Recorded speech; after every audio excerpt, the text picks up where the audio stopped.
শ্রীমদ্ ভাগবতম শাস্ত্র বলছে, আপনার যখন গীতা পাঠের আয়োজন করেন, গীতায় বলা হয়েছে ভগবান উপদেশ দিচ্ছেন অর্জুনকে লক্ষ্য করে সবাইকে, আমাদেরকে, জগৎবাসীকে, এরকম করো এই হবে, এরকম করলে এই হবে, মানে একটা উপদেশের মতো দিক নির্দেশনা দর্শন শাস্ত্র। কিন্তু ভাগবতের বলা হচ্ছে কিছুই করতে হবে না, শ্রবণম মঙ্গলম, শুনলেই মঙ্গল। এর চেয়ে সহজ হতে পারে? মানে কোনো নির্দেশনা নাই, বলছেন শ্রবণম মঙ্গলম। এই জন্য দুইটা সংজ্ঞা দুই রকম। গীতার বেলা বলা হচ্ছে গীতা সুগীতা কর্তব্য কিমন্বই শাস্ত্র বিস্তরই, যা স্বয়ং পদ্মনাভস্য মুখ পদ্মাৎ বিনিসৃতা, যা স্বয়ং পদ্মনাভ ভগবানের পদ্মমুখ থেকে প্রকাশিত হচ্ছে, সেইটা Gita. What is the Gita? গীতার ডেফিনেশন।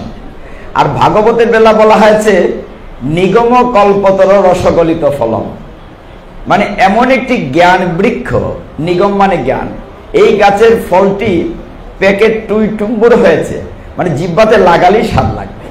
দ্যাট ইজ ভাগবত। মানে আপনি কর্ণকুটরে লাগালেই স্বাদ লাগবে।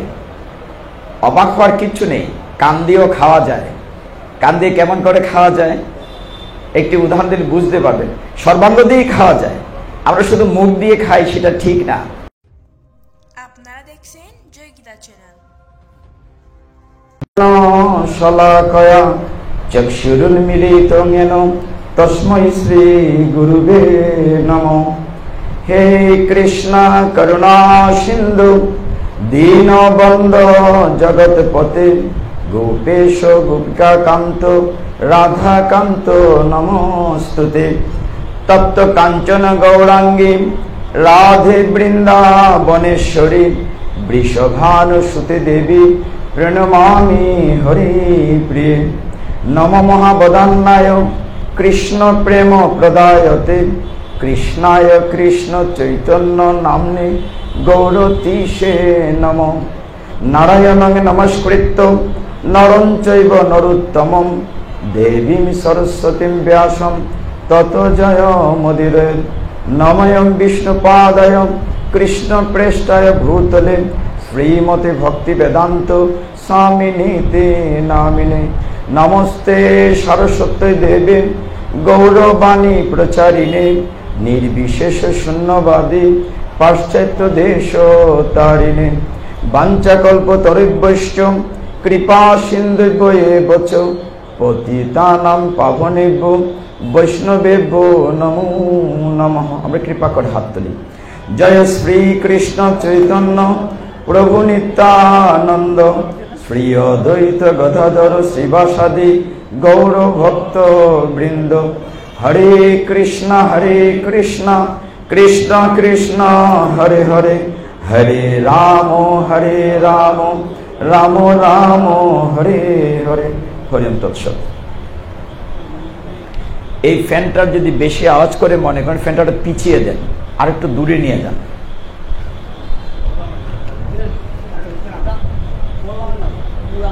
শ্রীমদ্ ভাগবতম শাস্ত্র বলছে, আপনার যখন গীতা পাঠের আয়োজন করেন, গীতায় বলা হয়েছে ভগবান উপদেশ দিচ্ছেন অর্জুনকে লক্ষ্য করে সবাইকে, আমাদেরকে, জগৎবাসীকে, এরকম করো এই হবে, এরকম করলে এই হবে, মানে একটা উপদেশের মতো দিক নির্দেশনা দর্শন শাস্ত্র। কিন্তু ভাগবতের বলা হচ্ছে কিছুই করতে হবে না, শ্রবণম মঙ্গলম, শুনলেই মঙ্গল। এর চেয়ে সহজ হতে পারে? মানে কোনো নির্দেশনা নাই, বলছেন শ্রবণম মঙ্গলম। এই জন্য দুইটা সংজ্ঞা দুই রকম। গীতার বেলা বলা হচ্ছে গীতা সুগীতা কর্তব্য কিমন্বই শাস্ত্র বিস্তরই, যা স্বয়ং পদ্মনাভস্য মুখ পদ্মাৎ বিনিসৃতা, যা স্বয়ং পদ্মনাভ ভগবানের পদ্মমুখ থেকে প্রকাশিত হচ্ছে, সেইটা Gita. What is the Gita? গীতার ডেফিনেশন।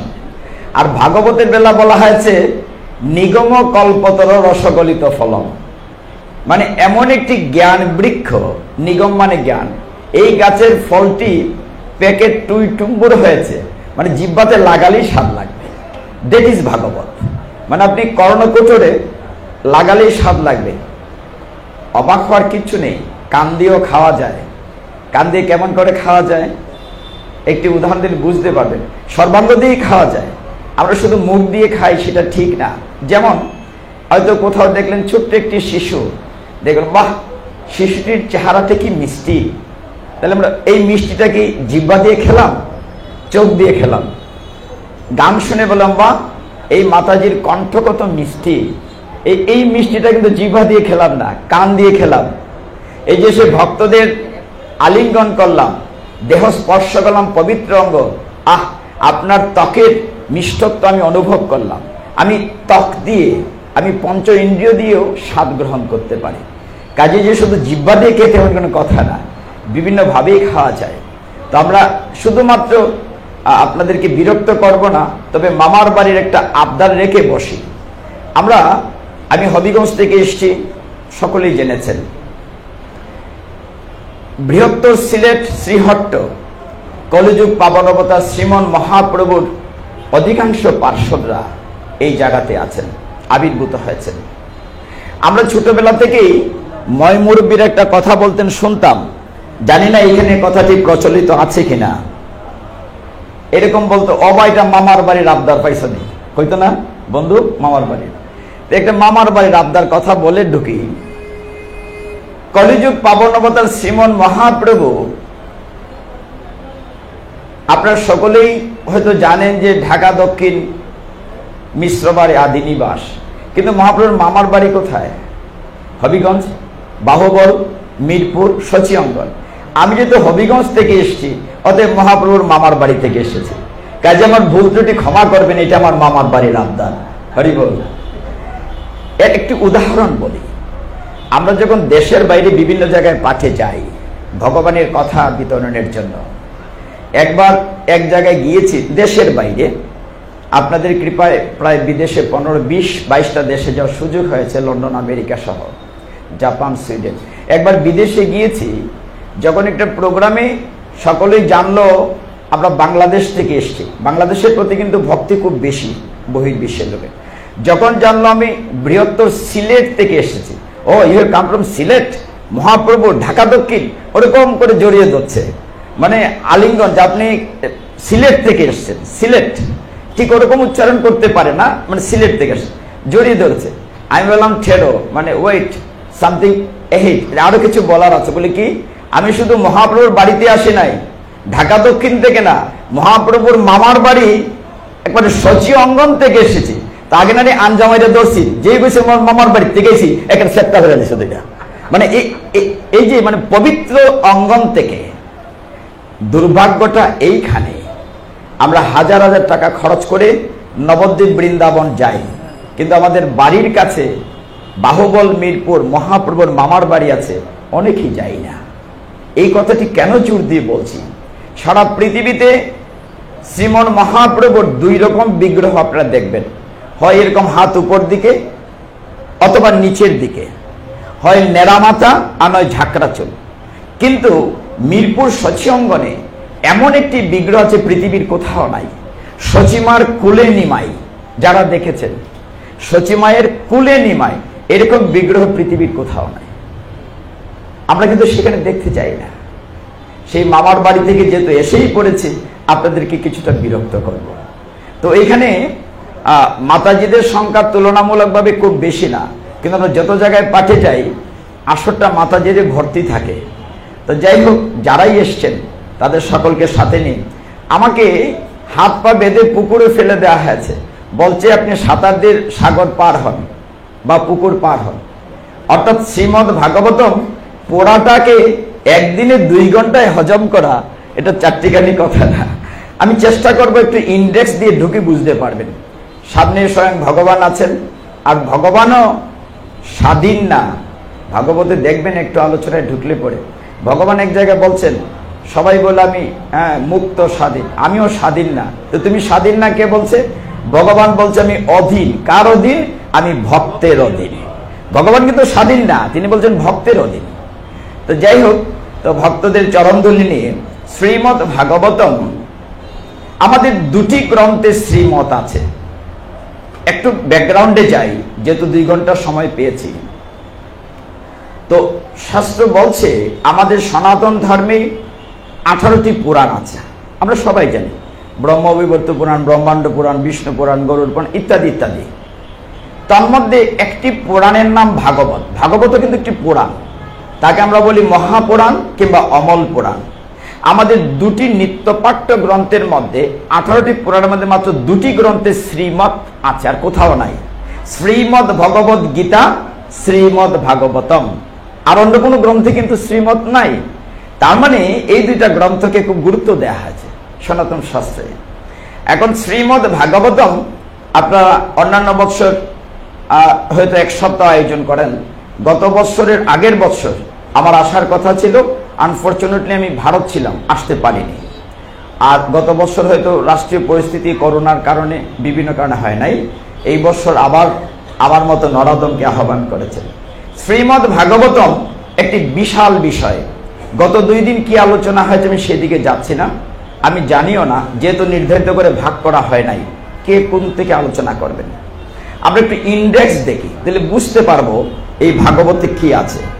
এত বড় একটা ভাগবত, এখানে যদি এক খণ্ডে, এখানে একটি খণ্ডে সম্পূর্ণ গদ্য, একটি খণ্ডে হয়তো বা, কিন্তু শ্রীমদ্ ভাগবতম 12টি স্কন্দ বলি, 12 স্কন্দ। শ্লোক খুব বেশি না, হয়তো 18,000 শ্লোক। খুব বেশি মনে হলো না? খুব বেশি না। তো ভাগবতে অদ্ভুত ব্যাপার যে আমরা যখন গীতায় প্রবেশ করি তখন গীতার একটি প্রারম্ভিকতা বলে থাকি। সেখানে আমরা ছন্দের বন্ধনা করে কে লিখেছেন সেটা বলে প্রবেশ করি। অমৈশ্য শ্রীমদ্ ভগবত গীতা বলি কিনা। সেখানে আমরা বেদপাস ঋষির কথা বলি, তারপরে অনুষ্ঠুপ ছন্দের কথা বলি। ঠিক ভাগবতেও এরকম একটি আছে ঢোকার জন্য। আমরা সকলেই একটি শব্দ, একটি বাক্য উচ্চারণ করব। ওম নমো ভগবতে বাসুদেবায় বলছি। এইভাবে বিভাজন করেছেন ডক্টর মহানব্রত ব্রহ্মচারীর ভাগবত প্রবেশিকাতে কথাটি লেখা আছে যে ভাগবত আর ভগবানের কোনো তফাৎ নেই, ভাগবত হচ্ছেন স্বয়ং ভগবান। বিভাজনটি কিভাবে করেছেন বলেছেন যে 12টি স্কন্ধের মধ্যে প্রথম 2টি স্কন্ধ 1 এবং 2 ভগবানের 2টি চরণ, 3 এবং 4 2টি উরু, 5 এবং 6 2 দিক 2 পাশ, 7 এবং 8 বলা হচ্ছে 2টি বাহু, 9 হচ্ছে বক্ষদেশ, 10 হচ্ছে মস্তক, 11 হচ্ছে কপাল। 10 বাদ দিয়ে 11 12 বলা হচ্ছে কপাল এবং মস্তক। 10টা ড্রপ দিয়ে যাওয়া হয়েছে। পরে বলা হচ্ছে দশম স্কন্ধে হচ্ছে মঞ্জু হাস্যতাম, মানে একজন ব্যক্তিকে চিনতে গেলে তার ঠোঁটের হাসিটা দেখলেই চেনা যায়, পোড়া ফটো লাগে না। কেটে যদি শুধু ঠোঁটের হাসিটা দেখানো যায় বুঝতে পারবেন সে কে। এই জন্য দশম স্কন্ধটিকে বলা হচ্ছে মঞ্জু হাস্যতাম। ভগবানের অদরের চমৎকার হাসিটিকে হচ্ছে দশম স্কন্ধ। এখন ভাগবত বলতে যে আলোচনা হয় দশম স্কন্ধ থেকে সমস্ত পাঠকরা সেইখানে ঢুকে পড়েন। দশম স্কন্ধে কি আছে আপনারা জানেন যে ভগবানের আবির্ভাব থেকে অন্তর্ধান, ভগবানের লীলা, ওই যে পুতনাবধ, আবির্ভাব, এই অগাসুর, বগাসুর, কালিয়া দমন ইত্যাদি ইত্যাদি।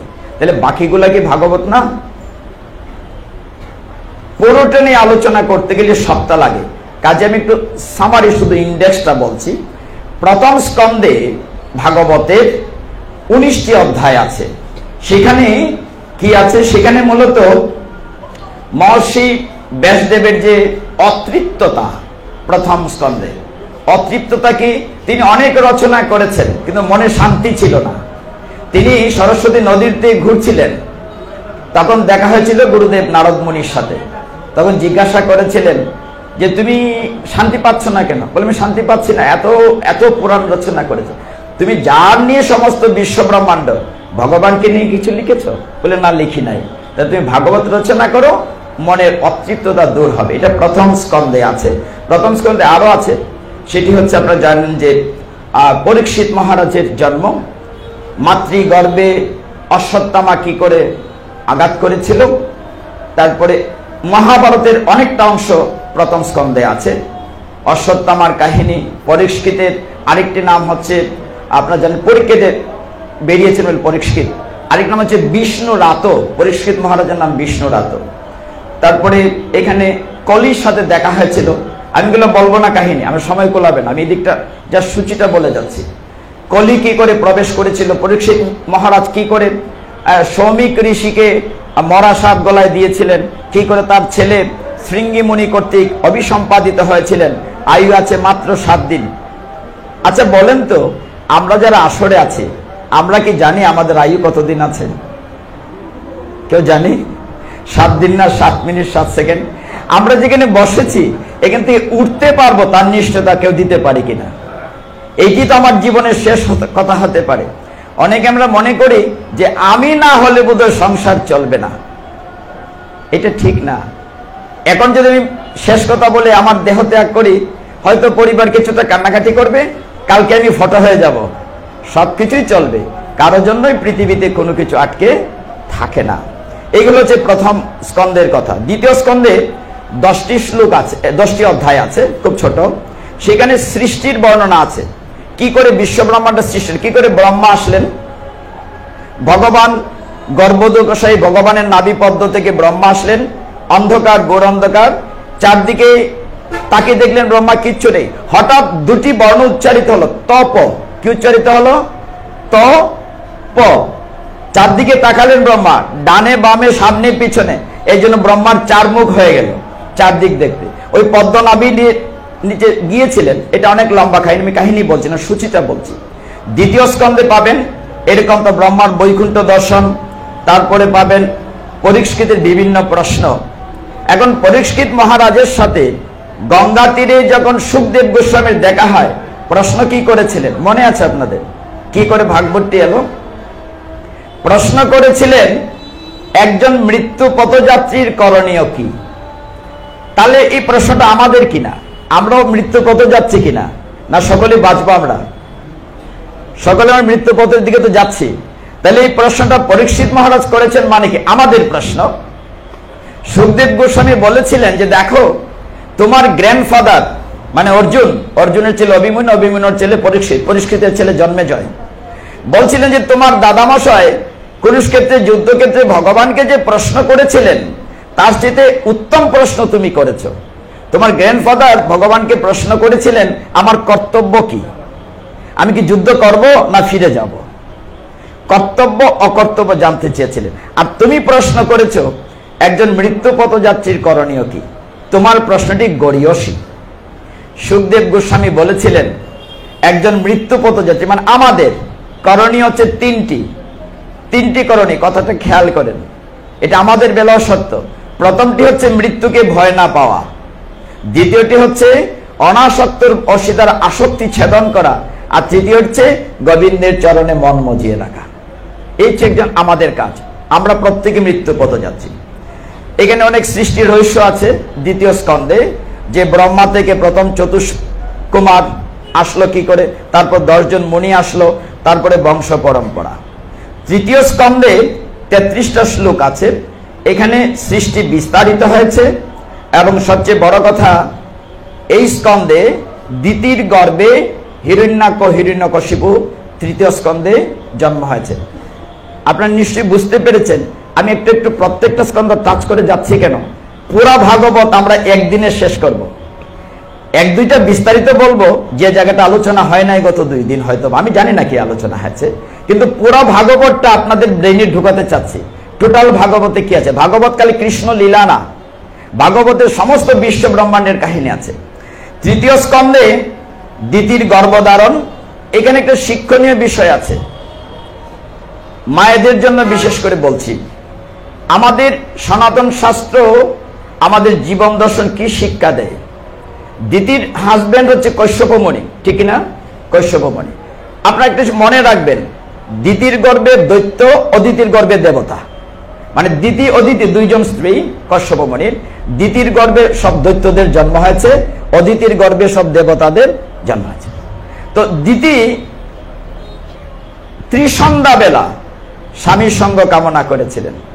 আমরা ছোটবেলায় শুনেছি যে ত্রিসন্ধ্যাকালা রুদ্র ভৈরবের দখলে থাকে, ভূত প্রেত, ঠিক না মা?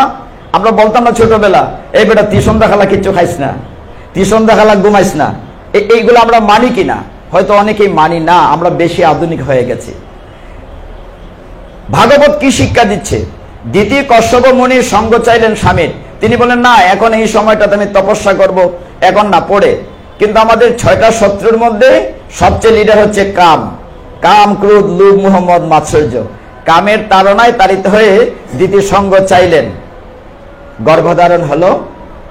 চারদিকে খুব ভয়ঙ্কর অবস্থা, চারদিকে উল্কাপাত, শ্রীগাল ডাকছে, গলা দিয়ে রক্ত পড়ছে, গর্দবে ভয়ঙ্কর আওয়াজ করছে, সমুদ্রের জল উছলি হচ্ছে, অনেক অনেক কাহিনী আছে। এই অবস্থা দেখে ভয় পেয়ে গেছেন দিদি। কশ্যপ মুনি বলছিলেন আমি আসলে ভুল করেছি, মানে অসময়ে গর্ভাধান। এই প্রসঙ্গে একটি কথা বলি। আমাদের সনাতন শাস্ত্রে 10টি সংস্কার আছে, আমরা জানি সকলেই, কিন্তু মানি না কেউ, হয়তো 2টা বা 3টা মানি, এই জন্য সুন্দর সন্তান পাই না। প্রথম হচ্ছে গর্ভাধান, তারপর হচ্ছে পুংসবন, তারপর হচ্ছে সীমন্ত উন্নয়ন, এটা মানি। সীমন্ত উন্নয়ন মানে 7 বক্ষণ। তারপরে হয়তো জাতকর্ম, সেটা হয়তো কেউ কেউ করি। তারপরে হয়তো অন্নপ্রাশনটা করি, এটা একটা সংস্কার। তারপরে তো নামকরণ, চোরাকরণ, তারপরে গুরুগৃহে ব্রহ্মচর্য, সেখান থেকে সমাবর্তন। অদ্ভুত ব্যাপার কি জানেন? বিভিন্ন ইউনিভার্সিটি ছেলেমেয়েরা পড়াশোনা করে যখন বেরিয়ে আসে, মাথায় একটা টুপি দিয়ে সার্টিফিকেট দেয়। এটাকে কি বলে? সমাবর্তন অনুষ্ঠান, ইংরেজিতে আমরা বলি কনভোকেশন। তো এই সমাবর্তন অনুষ্ঠান শব্দটা আমাদের ভাগবতের। দুর্ভাগ্য হলো আমাদের শব্দ হায়ার করে চলছে সারা দেশ বিদেশ, আমরা জানি না এই শব্দটা আমাদের। কনভোকেশন, এটি একটি সংস্কার, গুরুগৃহে বেরিয়ে আসলো, তারপরে বিবাহ থেকে শেষ হবে। এইটি 10টি সংস্কার। 10টি সংস্কার আমরা পালন করি না, বড় জোর 2টা বা 3টা করি। অতঃপর যখন দ্বিতীয় গর্ভে হিরণ্যাকশিপু আসলো, সারা পৃথিবী খারাপ অবস্থায়, স্বামীর কাছে ক্ষমা চেয়েছিলেন। তিনি 100 বৎসর গর্ভ ধারণ করে রেখেছিলেন, প্রসব হতে দেন নাই 100 বৎসর। তারপরে হিরণ্যাক্ষ এসেছিল। এই 3য় স্কন্ধের পরে 4র্থ স্কন্ধে যাওয়ার আগে 3য় স্কন্ধে আরেকটি বিষয় আছে। 3য় স্কন্ধে পাবেন আপনারা ভগবান বরাহ অবতারের আবির্ভাব। বরাহ মানে কি? শূকর। বরাহ মানে শূকর। ব্রহ্মার নাক থেকে অঙ্গুষ্ঠি পরিমাণ একটি শূকরের বাচ্চা বেরিয়েছিল, অতঃপর বড় হতে হতে ভগবান হয়েছিল। কেন হয়েছিলেন? যখন ব্রহ্মা প্রজা সৃষ্টি করছেন, প্রথম চতুষ্কুমার সনক, সনন্ত, সনাতন, ওরা প্রজা সৃষ্টি করে নাই। তারপরে 10 জন মুনি আসছিলেন, ওই মরীচি, বশিষ্ঠ, এমনকি নারদ পর্যন্ত, তারাও প্রজা সৃষ্টি করেন নাই। পরবর্তীতে যখন স্বয়ম্ভু মনু আসলো, প্রজা সৃষ্টি প্রথম মানুষ, অতঃপর তার স্ত্রী হলেন শতরূপা, তখন প্রজা সৃষ্টি যখন শুরু হলো, তখন বললেন স্বয়ম্ভু মনু, আমি যে প্রজা সৃষ্টি করব, এদেরকে কোথায় রাখবো? পৃথিবী তো জলের নিচে ডুবে আছে। তখন পৃথিবী কোথায় ছিল? জলমগ্ন ছিল। তখন ব্রহ্মা বলছেন আমার ক্যাপাসিটি নাই, পৃথিবীকে তুলতে পারবো না। ভগবান নারায়ণের কাছে প্রার্থনা করেছিলেন। এই কারণে ভগবান বরাহ রূপ ধারণ করে জল থেকে পৃথিবীকে দাব দিয়ে উঠিয়েছিলেন। এক একটা স্কন্ধের আলোচনা 4 থেকে 5 ঘন্টা দাবি রাখে। আমি একসাথে পুরো ভাগবত টাচ করে যাচ্ছি, একটু কৃপা করবেন। আমি একটু টাচ করছি সূচিটার জন্য। বরাহ রূপ ধারণ করে ভগবান হিরণ্যাক্ষকে বধ করেছিলেন। ফলে হিরণ্যাক্ষর বড় ভাই হিরণ্যকশিপু হরিবিদ্বেষী হয়েছিল। অতঃপর 4র্থ স্কন্ধে অত্যন্ত গুরুত্বপূর্ণ বিষয় আছে, 31টা অধ্যায়। এই স্কন্ধে আপনার দক্ষযজ্ঞ আছে, ধ্বংস করেছিলেন। ওই যে শিব ঠাকুর তার স্ত্রী সতী শ্বশুরের নিমন্ত্রণ দেয় নাই, সেইখানে গিয়ে দক্ষযজ্ঞ ধ্বংস হয়েছিলেন। এই অধ্যায়ে অত্যন্ত গুরুত্বপূর্ণ আরেকটা আছে ধ্রুব মহারাজের কাহিনী। এটা 8 থেকে 13 একটা না অনেকগুলো অধ্যায় আছে। তারপরে পুরঞ্জনের কাহিনী আছে। 5ম স্কন্ধে 36টা শ্লোক আছে, সেখানে রাজা ভরতের কাহিনী আছে। আপনারা সকলেই জানেন যে গীতায় একটি শ্লোক আছে, অক্ষর ব্রহ্মযুগে বলা হচ্ছে যে মৃত্যুর পূর্বে যে যে ভাব নিয়ে দেহ ত্যাগ করবে, পরে সেই দেহ পাবে। ইয়াম হ্যাম বেপি তেজ্যন্তে কালে বরম। রাজা ভরত ঋষভদেবের পরবর্তী বংশধর, তিনি মৃত্যুর পূর্বে হরিণের চিন্তা করে দেহ ত্যাগ করেছিলেন, পরের জন্মে হরিণ হয়েছিলেন। এই কাহিনীগুলো আছে আপনার পঞ্চম স্কন্ধে। ষষ্ঠ স্কন্ধে অজামিলের কাহিনী আপনারা জানেন। এইটা গীতার একটি শ্লোক আছে, অন্তকালে চ মামেব স্মরণ মুক্তা কালে বরম স প্রয়াতি সমদ্ভাবম, বলছে যে নাস্তি অত্র সংশয়, মৃত্যুর পূর্বে যে যে কোনো না কোনো ভাবে ভগবানের নাম স্মরণ করলে সে ভগবত ধামে চলে যাবে। ওইটার প্রমাণ হচ্ছে অজামিলের কাহিনী, সেটা হচ্ছে ষষ্ঠ স্কন্ধে। সপ্তম স্কন্ধে মূলত হিরণ্যকশিপু বধ প্রহ্লাদ মহারাজের কাহিনী প্রদান। অন্যান্য 4টি আশ্রমের কথা বলা আছে। 4টি আশ্রম, এই দেখেন সনাতন শাস্ত্র কি বলছে, আপনি আমি আমরা 4টি আশ্রম মেনটেন করতে হবে। প্রথমটি কি? ব্রহ্মচর্য। অর্থাৎ আমরা যখন জ্ঞান অর্জন করি, আমার বয়সটা যদি 4 ভাগে ভাগ করি 100 বৎসর, তাহলে প্রথম 25 বৎসর জ্ঞানার্জনের জন্য ব্রহ্মচর্য, পরের 25 বৎসর গার্হস্থ আশ্রম সংসার করলেন, তারপরে চলে গেলেন বানপ্রস্থ, তারপরে শেষে সন্ন্যাস। এই কথাগুলো আছে এই অধ্যায়ে। অতঃপর অষ্টম স্কন্ধে অত্যন্ত গুরুত্বপূর্ণ স্কন্ধ, সেখানে 24টি অধ্যায় আছে। সেখানে গজেন্দ্র মুখ্যন লীলা আছে। আপনারা দেখেছেন বা শুনেছেন যে জলের মধ্যে একটা হাতি গজরাজ ঢুকেছিল, ওই জলে একটা কুমির ছিল, পায়ে টেনে নিয়ে যাচ্ছিল। এই কাহিনীগুলো এখানে আছে অষ্টম স্কন্ধে। এবং এখানে আরেকটি চমৎকার কাহিনী আছে, বলি মহারাজের কাহিনী আছে। বামন অবতার রূপী ভগবান এই অষ্টম স্কন্ধে বর্ণনা হবে। নবম স্কন্ধ অত্যন্ত গুরুত্বপূর্ণ, সেখানে 24টি অধ্যায় আছে। অম্বরীশ মহারাজের কাহিনী আছে। আপনারা জানেন তো যে একাদশীর পালন করবেন সময় দুর্বাসা মুনি এসেছিলেন, নিমন্ত্রণ করা হয়েছে, ওনাকে রেখে কি করে পালনা করেন, অভিসম্পাদ দিলেও সমস্যা হবে। তখন সমাধান দিয়েছিলেন মুনি ঋষিরা, জল এমন একটি বস্তু যেটি পান করলে আপনার পালনা হবে, আবার উপবাস ভাঙ্গাও হবে না। এই সমাধান দিয়েছিলেন। ফলে অম্বরীশ মহারাজকে মেরে ফেলতে চেয়েছিলেন দুর্বাসা মুনি। এটি হচ্ছে নবম স্কন্ধে। নবম স্কন্ধের অত্যন্ত গুরুত্বপূর্ণ একটি বিষয় আছে, সগর রাজার কাহিনী। আমরা অষ্টপ্রহর 16 প্রহর যে অধিবাস করি উৎসবের আগে, সেদিন আমরা গঙ্গা আনি না? তো কি করে গঙ্গার জন্ম হয়েছে, এই উপাখ্যানটি আছে নবম স্কন্ধে। আর দশম স্কন্ধটি বলেছি মঞ্জু হাস্যতাম, ভগবানের অধরের সুন্দর হাসি। এটি সবচেয়ে বড়।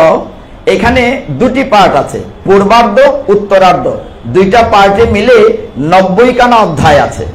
মানে প্রথম পূর্বার্ধে আপনার পৃথিবী বসুমতী অত্যাচারিত হয়ে গাভীর বেশে ভগবানের কাছে গিয়েছিল ব্রহ্মা দেবতাদেরকে নিয়ে কি করে উদ্ধার পাবে।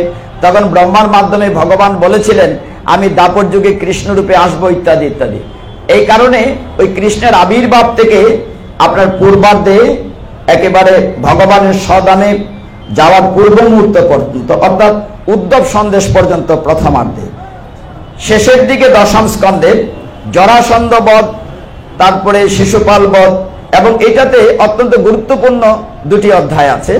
80-81 সুদামা বিপ্রের কাহিনী আছে। ভগবানের ক্লাসমেট, আমি এখানে আমার ক্লাসমেটের সাথে দেখা হয়েছে, ভগবানের ক্লাসমেট সুদামা বিপ্রের কাহিনী আছে। একাদশ স্কন্ধ, কয়টা স্কন্ধ ভাগ? একটু গোপালকে কথা না বলে ঢুকলে তো চাকরি থাকে না, ঠিক না? এখানে তো মায়েরা আছেন। আপনার দধি মন্থনের কাহিনী আমি বলবো না, অন্য একটা কাহিনী বলি, ছোট্ট একটা কাহিনী বলে প্রবেশ করি। তারপরে বিভিন্ন স্কন্ধ থেকে চতুর্থ স্কন্ধ, গতকাল পর্যন্ত আমি যে জায়গায় সপ্তাহব্যাপী অনুষ্ঠান করছি, আমি 3য় স্কন্ধ আলোচনা করে এসেছিলাম গতকালকে। আমি চতুর্থ স্কন্ধ টাচ করব, তারপরে নবম স্কন্ধ, তারপরে অন্যান্য জায়গায়। ভগবান যখন খুব ছোট্ট ছিলেন, পরমেশ্বর ভগবান মাতাজিদের কাছে খুব বিরক্ত করতেন। মা আপনার বিরক্ত হচ্ছেন না তো? আচ্ছা, মায়েরা বিরক্ত হয় না, মায়েরা খুব ধৈর্যশীলা। জেনারেটর কি আছে?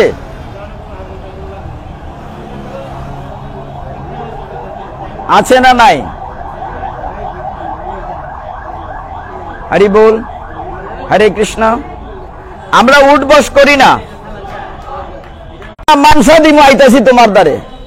ঘরে বসে গোবিন্দ বলেন দেখলাইনি তামসা, সারা বছর আমার পূজা করছে, একটা দৌড় দিছে আরেক বেটির বাড়িতে, তার মানে আমার কাছে বিশ্বাস যাই কিনা দৌড় দিয়া, তার মানে বিশ্বাস আসেনি পূর্ণ ছোট্ট।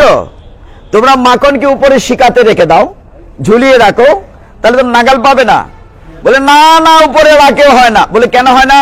বলে তোমার কানার পাট্টি আছে, পাট্টি মানে তো একা যায় না, তার সাথে ওই দাম সুদাম সিদাম বলরাম নিয়ে পাট্টি নিয়ে যায়। বলেছে তুমি যদি একটি বার যেতে, খুব ফার্স্ট ক্লাস মাখন, এখন যাবে যাবে বলাই বলছে ভাই চলো না একদিন যাই। যাই না ওর বাড়িতে, শুনেছি খুব ভালো মাখন হয়েছে। একদিন ভোরবেলা টেবিলে রাখা হয়েছে এবং ওর মধ্যে যেহেতু ঘন্টা বাঁধা, কেউ ধরবে না। ব্রজের সবকিছুই চিন্ময়, বৃক্ষ কথা বলে, গাবি কথা বলে, ঘন্টাও কথা বলে। কৃষ্ণ বলছেন হে ঘন্টা, আমি তোমাকে আদেশ দিচ্ছি, আমার বন্ধুরা যখন মাখন, সব বন্ধুরা খাওয়া শেষ, কানাইকে বলছে বন্ধু তুমি তো খেলে না। তখন সমস্ত বন্ধুরা মিলে ভগবান কৃষ্ণের মুখে যে তুলে দিতে গেল, অমনি ঘন্টা বাজতে শুরু করলো। ভগবানের মুখে এই কি করলে, কি করলে, তুমি বাজলে কেন?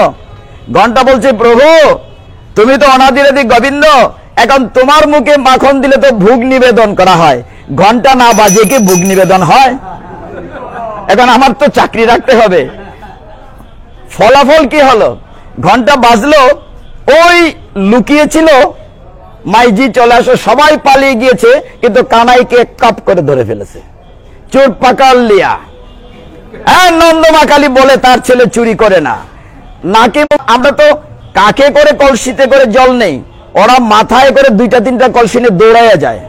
তো ওই গোপিনী কানাইকে, ছোট্ট বালক, হাতে ধরে টেনে নিয়ে যাচ্ছে নন্দমার কাছে চুরকে শাস্তির জন্য। পিছন পিছন তামসা দেখার জন্য অনেক বালক যাচ্ছে, ওই মাতাজির ছেলেটিও যাচ্ছে। কিছুক্ষণ যাওয়ার পরে কৃষ্ণ বলছেন মাইজি মেরা হাত সে ধুক লাগারি, আমার হাতে ব্যথা করছে, হাতটা একটু ছেড়ে দেন না, ছেড়ে দেন না। তো যত হোক মায়ের মন, মানে হাতটা বদলাইয়ে দেন, আমার এক হাতে টেনে নিচ্ছেন তো হাতটা একটু চেঞ্জ করেন। যেই বলেছে হামসানি দিয়ে নন্দমার গলা জড়িয়ে ধরে বসে আছে। তো ওই নিজের ছেলেকে টেনে নিয়ে যাচ্ছে, তো ছেলেটি চিৎকার করে বলছে মা মা ছাড়ো, আমি তোমার ছেলে। তো ওই গোপিনী বলছে বিপদে পড়লে সবাই মা ডাকে, আজকে ছাড়াছাড়ি নাই। তো ছেলেটি আবার বলছে মা সত্যি বিশ্বাস করো, আমি তোমার সন্তান, আমি তোমার ছেলে, আমাকে ধরে নিয়ে যাচ্ছ। গোপিনী বলছে আরে বেটা চোর, বহুত দিন পরে ধরছি তোকে, আজকে মা কেন ঠাকুর মা। এখন বলছে তুমি ঘুমটা ওঠাও। যেই ঘুমটাটা উঠিয়ে যেতে, কোথায় কৃষ্ণ নিজের ছেলেকে চোর ধরে নিয়ে এসেছে। কানাই পিছন থেকে ভেঙচি কেটে আঙ্গুল দেখাচ্ছে, এ সাবধান, আজকে আমাকে চোর বানাতে চেয়েছো, তোমার ছেলেকে চোর বানিয়েছি, আরেকদিন আমাকে ধরতে যাবে তো তোমার স্বামীকে চোর বানিয়ে দেব, সাবধান, আমার পিছনে লাগবে না। আরে গোপিনী তোমরাই তো আমাকে ডাকো মাখন খাওয়ানোর জন্য, আমি কি এমনি এমনি যাই? সমস্ত গোপিনের তোমরা টাচ করার, আমি কিন্তু সূচিপত্র পোড়া ভাগবতের বলে দিয়েছি, ইটস এন এক্সেপশন কেস। আমি জানি না এর আগে এইভাবে কি আলোচনা করেছি কিনা। পোড়া ভাগবতে কি আছে, চাইলে প্রত্যেকটা স্কন্ধ নিয়ে আমি আলোচনা করার পারার এই সময় তো নেই। আমরা গতকালকে তৃতীয় স্কন্ধ এক জায়গায় পাঠ করেছি, কাজে চতুর্থ স্কন্ধ আমাকে টাচ করতে হবে, কারণ আমার একটা ধারাবাহিকতা আছে। দক্ষ যজ্ঞের কাহিনী যেমনি আছে, তেমনি ধ্রুব মহারাজের কাহিনী আছে। আমি একটু ধ্রুব মহারাজের কাহিনী আলোচনা করি, তারপর আমরা অন্য একটা স্কন্ধ টাচ করে আবার শেষের দিকে যাব। আমি চেষ্টা করব যতটুকু বেশি দেয়া যায়, আর আপনাদের চেষ্টা থাকবে যতটুকু। উত্তানপাদ, আর উত্তানপাদের দুইটি বিয়ে করেছিলেন। কয়টি বিয়ে করেছিলেন রাজা? দুটি বিয়ে করেছিলেন। একটি হচ্ছে সুনীতি, আর একটা হচ্ছে সুরুচি। মায়েদের মনে আছে নাম দুটো? একটি হচ্ছে সুনীতি, দুইটা বউ সুরুচি। বিলাভড ওয়াইফ, কুলে বসে আছে ছোট রানীর ছেলে উত্তম। ধ্রুব 5 বছর বয়সে ধ্রুব তিনি কি করলেন? বাবার কোলে উঠতে চাইলেন, উত্তানপাদের কোলে উঠতে চাইলেন। ভাগবতে যেমনি গরুর পুরাণে 28 প্রকার নরকের বিবরণ আছে। এইটা কি গরম, এর সাথে কত কত কত কঠিন শাস্তি আমার জন্য অপেক্ষা করছে, আমরা কি সেটা জানি? আমার সন্তান হতে পারো, তবেই কেবল তুমি রাজার কোলে ওঠার যোগ্যতা পাবে। খুব বৎসনা করে ছোট বালক, তার মন খারাপ হবে কিনা? স্বাভাবিক, বাবার কোলে উঠতে চেয়েছিল। বাবাও কেমন স্ত্রীর অধীন স্ত্রৈন নপুংসক বলি না, যেহেতু বাচ্চা হয়েছে দুইটা, নপুংসক বলা যাবে না, মার রাখা দরকার আছে। মার কাছে গিয়ে কান্নাকাটি করছে, মা বলছে দেখুন এখানে একটি গুরুত্বপূর্ণ বিষয় শিক্ষণীয় আছে। অন্য মা হলে কি করত? বলছেন হে বৎস, আমি তোমার পদ্ম পলাশ শ্রীহরি না, তিনি আরো সুন্দর, তাকে কোথায় পাবো? তুমি কৃপা করতে, তুমি আমার গুরু হও, আমাকে সাহায্য করো। তখন নারদ মুনি বললেন যে আমি তোমাকে সাহায্য করতে পারি, তুমি ফিরে যাও, এই অল্প বয়সে সাধন দরকার, তোমাকে হিংস্র প্রাণী খেয়ে ফেলবে। ধ্রুব বলছেন না, আমার মন্ত্র বলে শুরু করেছিলাম দ্বাদশ অক্ষর মন্ত্র, ওম নমো ভগবতে বাসুদেবায়। কয়টা অক্ষর? 12টা অক্ষর। এই শ্লোকটি কোথায় আছে? এই চতুর্থ স্কন্ধের 8ম অধ্যায়ে আমাদের ভাগবত থেকে এসেছে। এই যে আমরা প্রাণায়াম করি, কপালবাতি করি, এগুলো ভাগবতে আছে, সমস্ত তত্ত্ব ভাগবতে আছে। ওই কথাটা শুরুতে বলেছিলাম, আমাদের ভাগবতে যা আছে, আমাদের পুরাণে যার মতো করে তৈরি করবে একটি বিগ্রহ, সেখানে তপস্যা করবে, মন্ত্র একটাই, ওম নমো ভগবতে বাসুদেবায়। কি করবে? যে তুমি বনের ফলমূল যা পাবে তা গোবিন্দকে নিবেদন করে খাবে। ছোট্ট বালক তপস্যা গেলেন। ওইদিকে রাজা যখন চিন্তা করেন উত্তান পাত, হাইরে আমি কতটুকু। নারদ মুনি বলেন রাজা মন খারাপ কেন? বলে মন খারাপ কেন হবে না প্রভু বলেন, আমি কত বড় নিষ্ঠুর, আমার ছেলেটি একটু কুলে উঠতে চেয়েছিল, তেমন তো কিছু চায় নাই, শুধুমাত্র মোবাইল তো চায় নাই, আইফোন তো চায় নাই, সে তো শুধু কুলে উঠতে চেয়েছিল, কিন্তু আমি তাকে কি করেছি? কুলে উঠাই নাই। ওর নামে সারা দুনিয়া এক সময় পূজা করবে। শুনে খুব খুশি হলেন রাজা, তবু বাবার মন কষ্ট হচ্ছে।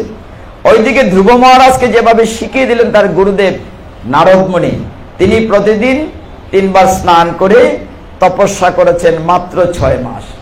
6 মাসে ভগবানকে পেয়েছেন। আমরা পাবো কি না? না, না পাওয়ার তো কিছু নাই, একমাত্র আমার কাছে শরণাগত। আমি বলছি একটু আগে যে আমরা বিশ্বাস এক জায়গায় রাখি না। আপনারা প্রমাণ করেছেন আমাদের বিশ্বাসে দুর্বলতা আছে। যদি একাগ্র চিত্তে হয় তাইলে হবে, ব্যাকুল হয়। তো প্রথম 1 মাস কিভাবে তপস্যা করলেন? প্রতি 3 দিন পর পর 3 দিন উপবাস থাকলেন, ছোট্ট বালক, ওম নমো ভগবতে বাসুদেবায়। পরের মাসে প্রতি 9 দিন পর পর শুধু জল পান করলেন, 9 দিন উপবাস। আমরা তো একাদশী উপবাস হলে মাথা নষ্ট হয়ে যায়। আর কৃষ্ণের জন্মাষ্টমী যে কি সর্বনাশ, মধ্যরাত্র পর্যন্ত হৃদয়ের আয়নায় ছবি ভাসিয়ে তপস্যা করতে লাগলেন। আমরা যখন দামবন্ধন লীলা নিয়ে আলোচনা করি ভাগবতের 10ম স্কন্ধের পূর্বার্ধে, তখন আমরা বলি মা আপনি চাইলেই গোপাল আপনার কোলে উঠবে। বলি এটা কেমন কথা? মানে আপনি চাইলেই গোপাল আপনার কোলে উঠবে? বলে হ্যাঁ, একদম সহজ, ভাগবত তো তাই বলে। কি করলে গোপাল কোলে উঠবে? 3টি জিনিস যদি এক করতে পারেন, কায় মন বাক্য, 3টে জিনিস এক করতে পারলে গোপাল আপনার কোলে উঠবে। কায় মন বাক্য কি? এবং নন্দ মহারানীর পরনে ছিল হলুদ রঙের শেফরন কাপড়, মাথায় ছিল কুন্দলতা ফুল। তিনি যখন চোখ মুজে দধিমন্থন করছিলেন, কায় মন বাক্য 3টা এক করে মুখে ভগবানের গুণ কীর্তন করছিলেন, আর মনে মনে ছোটবেলার লীলা, ওই পুতনাবধ নির্বাপন চৈতন্য মহাপ্রভু বলেছেন অষ্টকমে। এইভাবে যখন ধ্রুব মনের ভিতরে ভগবানের ছবি ভাসিয়ে একাগ্র চিত্রে ভগবানকে ডাকছে ওম নমো ভগবতে বাসুদেবায়, ভগবান যখন স্বয়ং তার সামনে গরুড়ে করে উপস্থিত হয়েছে, তার ভিতর থেকে ছবিটি নাই করেছেন, সাথে সাথে তার ভিতরে দিব্য জ্ঞান চলে এসেছে। এখানে অনেকগুলো শ্লোক আছে। ধ্রুব মহারাজ ভগবানের স্তুতি করেছেন, হে অনাদিরাদি গোবিন্দ, তুমি সর্বকারণ কারণম, তুমি সমস্ত সৃষ্টি করেছো। আমার কি সৌভাগ্য, 3টা গরু ঢুকতো, মধ্যে একটা লাঠি থাকতো, ওইটাকে কেন্দ্র করে গরুগুলা ঘুরতো। এই উদাহরণ রয়েছে ভাগবতে, যে এরকম করে সমস্ত দেবদেবী, সমস্ত গ্রহ নক্ষত্র তোমার চারপাশে ঘুরবে, তোমাকে এমন লোক দেখাবে। তুমি এক সময় এই সমস্ত পৃথিবীর রাজা হওয়ার জন্য পিতা এগিয়ে গেলেন, এগিয়ে গিয়ে তাকে আলিঙ্গন করলেন, চোখ দিয়ে অশ্রু ঝরছে, ধ্রুবর মাথা ভিজে গিয়েছে। ভাগবত বলছে খুব শীতল জল। অশ্রু কিন্তু অনেক রকম আছে। আপনি রাগে পরে প্রণাম করেছে সুনীতিকে, ভাই উত্তমকে আলিঙ্গন করেছে, ভিতরে কোনো দ্বিধা কিংবা হিংসা ঈর্ষা কিচ্ছু নেই। মহা ধুমধামে বাদ্য বাজনা বাজিয়ে ধ্রুব মহারাজকে নিয়ে আসা হয়েছে রাজ্যে। বিশাল ঘর দরজা দেওয়া হয়েছে। এরপরে অনেক কাহিনী আছে, আমি সংক্ষেপ করছি কারণ আরো কয়েকটা স্কন্ধ টাচ করব। এইভাবে যখন ৩৬,০০০ বৎসর, এর ভিতরে বিয়ে করেছেন প্রজাপতি বিয়ে করেছেন। ওনার বিয়ের পর ভ্রমি নামে তার স্ত্রী, তার সন্তান হয়েছে 2টি ছেলে। পরে আরেকটি বিয়ে করেছেন, 2টি বিয়ে করেছিলেন। ওইদিকে একটি ছেলে একটি মেয়ে ছিল। ওই 2টি ছেলের নাম বৎসর এবং কল্প। এইভাবে ধ্রুব মহারাজ ৩৬,০০০ সংসার ধর্ম রাজ্য পরিচালনা করার পরে তিনিও চলে যাবেন বনে। ওইদিকে ভগবান পদ্ম পলাশন শ্রী কিন্তু বলেছিলেন যে তোমার মা সুরুচি আগুনে পুড়ে মরে যাবে। সত্যি ঘটনাটা হলো, ধ্রুব মহারাজ যখন রাজ্য পরিচালনা করছেন এমন সময় তার ভাই একদিন উত্তম বনে গিয়েছে। তখন যক্ষরা তাকে মেরে ফেলেছে। আর মা ছেলের খবর পেয়ে বনে গিয়েছেন সুরুচি, মানে যেমন কর্ম, বাকিটার বলি না, বুঝে নেবেন। মাও সেই পাহাড়ের ভিতরে গিয়ে বনের যে দাবানলে পড়ে ছাই হয়ে গেছে। কিন্তু যতই হোক ধ্রুবত মহাত্মা, তিনি চিন্তা করেছেন আমার ভাইকে কারা মেরেছে, এত বড় সাহস, আমি তো মহারাজ। তিনি অস্ত্র সজ্জিত হয়ে যক্ষদেরকে মারার জন্য যুদ্ধ করেছেন। এটা বিশাল একটা চ্যাপ্টার। রেগে সবাইকে মারছিলেন, তখন যক্ষাধিপতি যক্ষরাজ এসে বলছেন যে দেখো, স্বয়ম্ভুব মনু তোমার গ্র্যান্ডফাদার, তিনি এই আইন করেন নাই। তুমি কি জানো কোন যক্ষটি তোমার ভাইকে মেরেছে? বলে না, শুধু বলবো আপনাদের মায়েদের জন্য। নির্ধারিত সময়ে বৈকুণ্ঠ থেকে রথ আসলো, নন্দ সুনন্দ তারা রথ নিয়ে আসলো, স্বর্ণের রথ। ধ্রুব মহারাজ দেহ ত্যাগ করলেন। উঠবেন রথে কোথায়? তাকে নিয়ে যাওয়া হবে, তার জন্য আলাদা একটা লুক তৈরি করেছে, ধ্রুব লোক, যে ধ্রুব তারা উত্তর আকাশ আমরা দেখি, সেখানে নিয়ে যাবে। তিনি রথে উঠবেন, বলছেন না আমি যাব না। কেন যাব না? যখন নিশ্চিত হলেন মাও যাচ্ছেন, তখন তিনি রথে উঠেছিলেন। শুনিতে তুমি নিশ্চিত। এইভাবে আমরা এই অংশটিকে রেখে দিতে পারি। এইবার আমরা 10ম স্কন্ধে যাওয়ার আগে আরেকটি স্কন্ধ টাচ করতে চাই। সেটি হলো, একজন বলছিলেন আসতে আসতে যে আমরা ঠাকুরদা মাঝে বসে গীতা পাঠ করতে নিয়ে একটা ফাল মাই রতাম গুম সারত, মানে ঠাকুরদা গীতা পাঠ করছে, উনি ছাড়া বোধহয় পৃথিবীর কেউ আর বুঝছে না। এইটা ছিল এক সময় গীতা পাঠ। কিন্তু আজকাল অনেক সহজ হয়ে গিয়েছে, বিভিন্ন গীতা স্কুল হচ্ছে। বা আমরা যদি কোনোদিন আপনাদের এখানে গীতা নিয়ে আলোচনা, আমি তো ভাগবতের বাইরে যেতে পারছি না, আমাকে বন্দী করা আছে ভাগবতে। যদি খেয়াল করবেন, এক সময় একজন রাজা ছিলেন সারা পৃথিবী বিখ্যাত, তার নাম ছিল রোহিত। কি রাজা বলেছি? রোহিত। রোহিতের ছেলের নাম হচ্ছে হরিতের ছেলের নাম হচ্ছে চম্পক, যিনি 3rd জেনারেল চম্পক নগরী তৈরি করেছিলেন। এখানে গিয়ে কোনো না কোনো ভাবে রাজা মারা গিয়েছিলেন। তখন সন্তান গর্ভে নিয়ে রাজা রাহুকের স্ত্রী আত্মহত্যা করতে চেয়েছিলেন। তখন একজন ঋষির নাম হচ্ছে অর্ব ঋষি, তিনি বলেছিলেন মা তুমি আত্মহত্যা করতে পারো না। কেন? আত্মহত্যা মহাপাপ, আর তুমি যেহেতু গর্ভবতী, তুমি মারা গেলে সাথে আরেকটি বাচ্চাও জন্ম নিলেন বিষকে সাথে নিয়ে, এই জন্য তার নাম হচ্ছে সগর। গর অর্থ হচ্ছে বিষ। এই সগর রাজার আবার 2জন স্ত্রী ছিলেন। কয়জন স্ত্রী? 2জন স্ত্রী। আগে মানুষ বেশি বিয়ে করতে নাকি? 1108। কি শুনলে মাথা নষ্ট। আচ্ছা, কখনো কি কোথাও ভগবানের ছবি দেখেছেন গালে হাত দিয়ে বসে আছে? কালকে কিতাব বাজার আইতো, দুর্গা পূজা আইছে, অতলাগুলা বউয়ের কতটা শাড়ি কিনবে, এরকম কোন ছবি আছে? গালবো খাড়া করে বসে আছেন কৃষ্ণ। তার মানে কি ভগবানের পক্ষে সম্ভব। আর এই কাহিনীগুলো তো ভগবানের তো অংশাদি অংশ। তো সেই সগর রাজা 2জন বিয়ে করলেন। কয়জন? একজনের নাম কেশিনী, একজনের নাম সুমতি। সুমতি একটা থালা রাখতে পারেন, তাহলে এখানে বারবার কাউকে কষ্ট করে হতে হবে। তো যাই 60,000 ছেলে পেয়ে খুব খুশি, কিন্তু আমরা একটা জায়গায় আটকে আছি। বলবো না, রাগ করেন না। আমরা সনাতনীরা এতটাই কৃষ্ট সাধন করি, বিয়ে করতে করতে 30 বছর 40 বছর বিয়েটা করলাম, একটা বা দুইটা বাচ্চা, 100, দুর্যোধন দুঃশাসন 100, তাহলে কি করে হয়েছিল? তার মানে এটা তো বেশি দিন আগের কথা না, 5000 বছর আগের কথা। তো যাই হোক, এখন সগর রাজা মহা ধুমধামে যজ্ঞ করছেন, অশ্বমেধ যজ্ঞ। একটা দুইটা করতে করতে 99টা করেছেন। 100টা অশ্বমেধ যজ্ঞ করতে পারলে দেবলা, মানে অর্থাৎ দেবরাজ ইন্দ্রের নন্দনকাননে নেন নাই, স্বর্গে নেন নাই। এইদিকে রাজার তো যজ্ঞ সমাপ্তি হচ্ছে না, তিনি 60,000 সন্তানকে পাঠালেন, যাও ঘোড়া খুঁজে আনো। কতজন সন্তান? 60,000। ওরা খুঁজতে লাগলো। ওরা পিছনে আরো কাহিনী আছে। একবার দৈত্যরা সমুদ্রে লুকিয়েছিল, তখন অগস্ত্যমণি সমুদ্রে জল পান করে শুকিয়েছিলেন, তারপরে রাস্তা তৈরি করেছিলেন। সেই কপিল মুনির আশ্রমে ঘোড়াটি বাঁধা ছিল, যিনি সাংখ্যতত্ত্বের জনক।